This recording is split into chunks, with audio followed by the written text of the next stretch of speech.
Gostaria de agradecer a todos os inscritos desse canal e sejam todos bem-vindos no Prosperidade na Prática 80/20. E não se esqueça de deixar o seu like para que o canal continue a crescer. Hoje trago um tema muito importante e interessante. A fé move montanhas?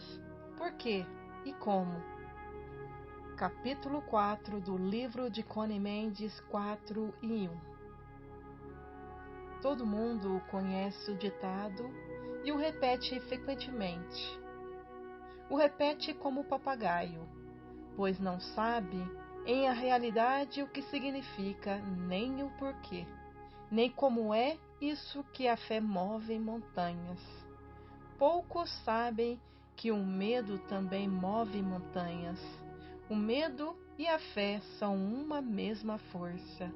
O medo é negativo e a fé é positiva. O medo é a fé no mal, ou seja, a convicção de que algo ruim vai acontecer. A fé é a convicção de que o que vai acontecer é bom, ou que vai terminar bem.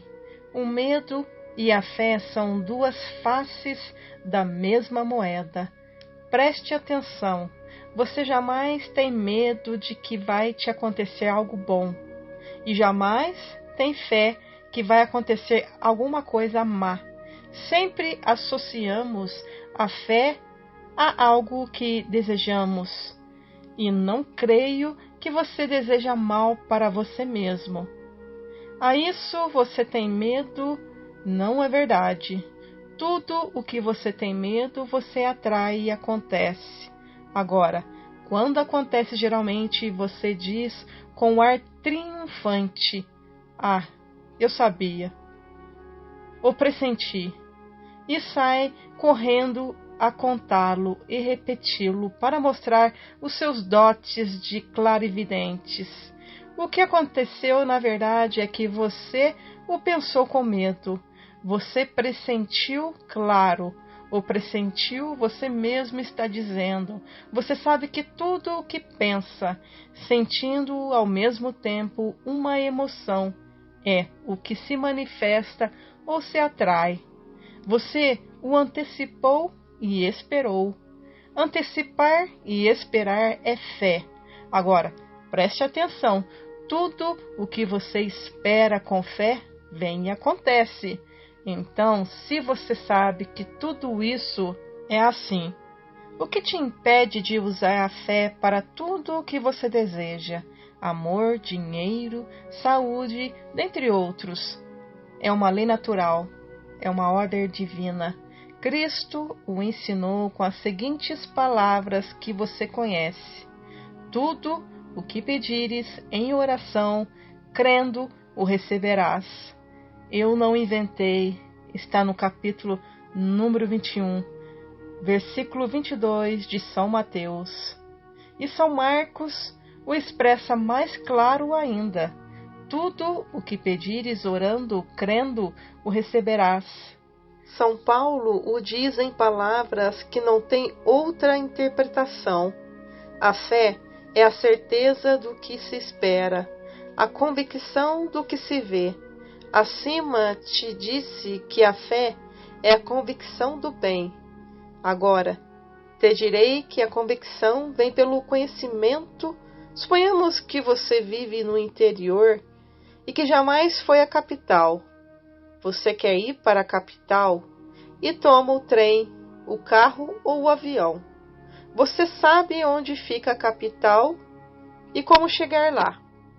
Um dia, você vai para a capital e utiliza a condução que melhor lhe convenha.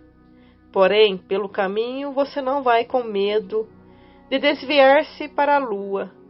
Não é verdade? Se você fosse um índio selvagem, poderia estar tremendo de pavor por desconhecer totalmente o que está acontecendo. Mas sendo uma pessoa civilizada, você vai tranquilo sabendo que mais cedo ou mais tarde chegará à capital. O que te dá esta fé? Conhecimento.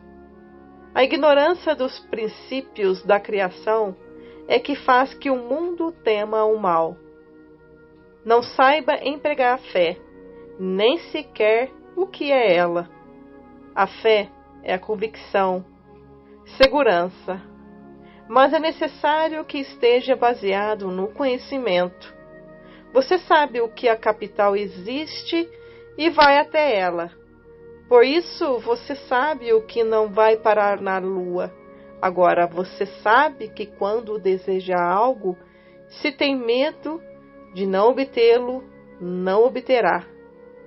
Se o nega antes de recebê-lo, como no exemplo dado na oração que dirige a Deus, a maioria dos humanos: Deus meu, conceda-me tal coisa, ainda que eu saiba que não me darás, porque vai pensar que não me convém. Não o obterá porque antemão já o negou. Você confessou que não o espera. Deixe-me te dar a fórmula metafísica para obter qualquer coisa que desejar. É uma fórmula, portanto, há que empregá-la para tudo. Comprove por você mesma, não creia cegamente. Eu desejo tal coisa, em harmonia para todo mundo e de acordo com a vontade divina, segundo a graça, e de maneira perfeita. Obrigada, Pai, que já me ouviste. Agora, não duvide nem um instante. Você empregou a fórmula mágica, cumpriu com toda a lei e não tardará em ver o seu desejo manifestado. Tenha paciência, quanto mais tranquilo esperar, mais rápido verá o resultado.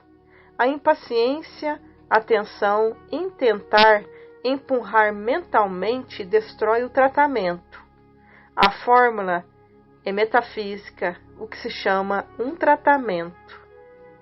Para que conheça o que fez ao repetir a fórmula, vou explicar o processo detalhadamente.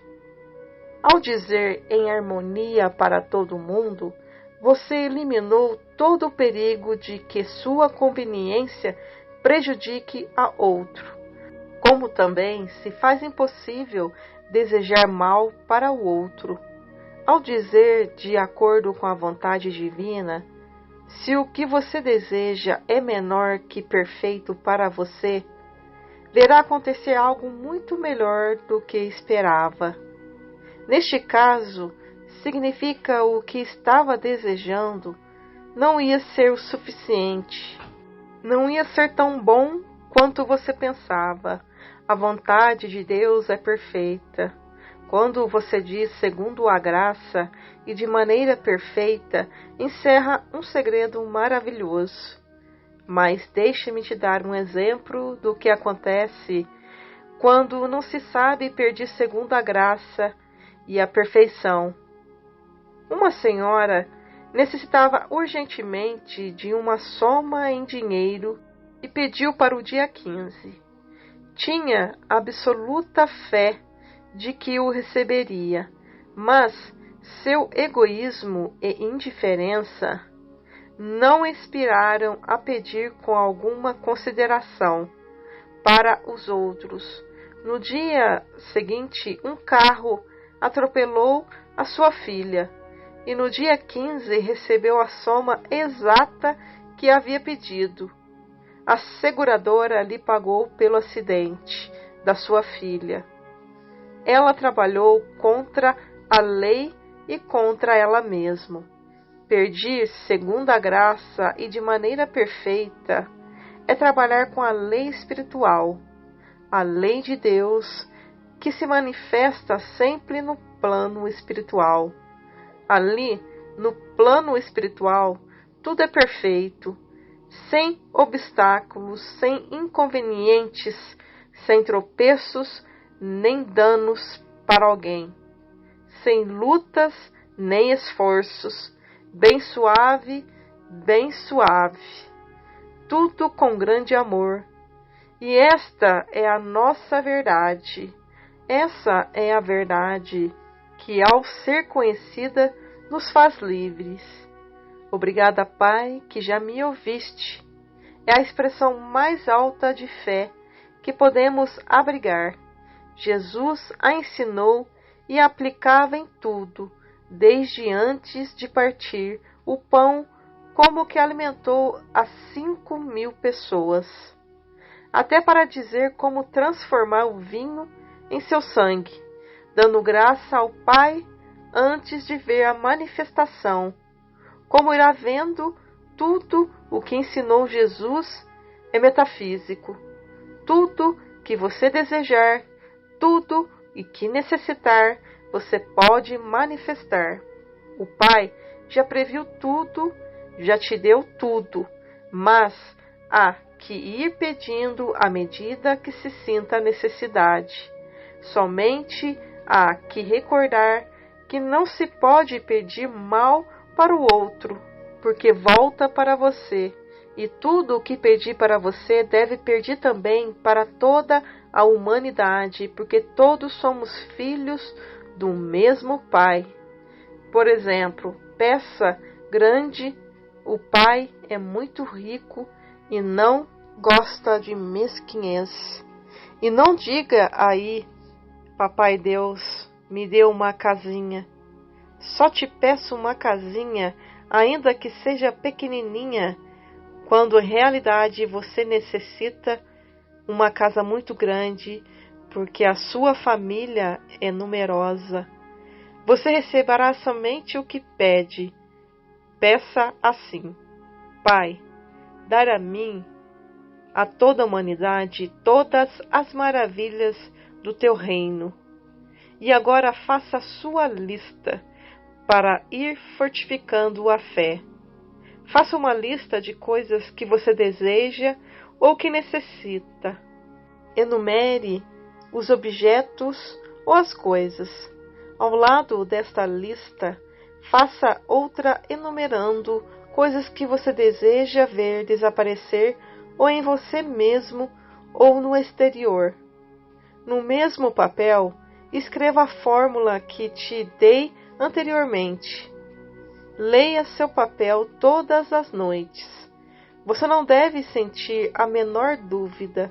Agradeça novamente quantas vezes você pensar no que escreveu.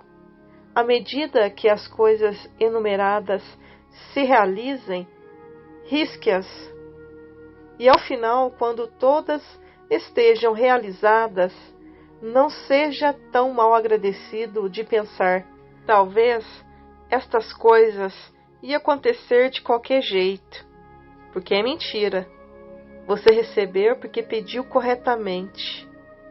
O exterior se acomodou para deixá-las passar.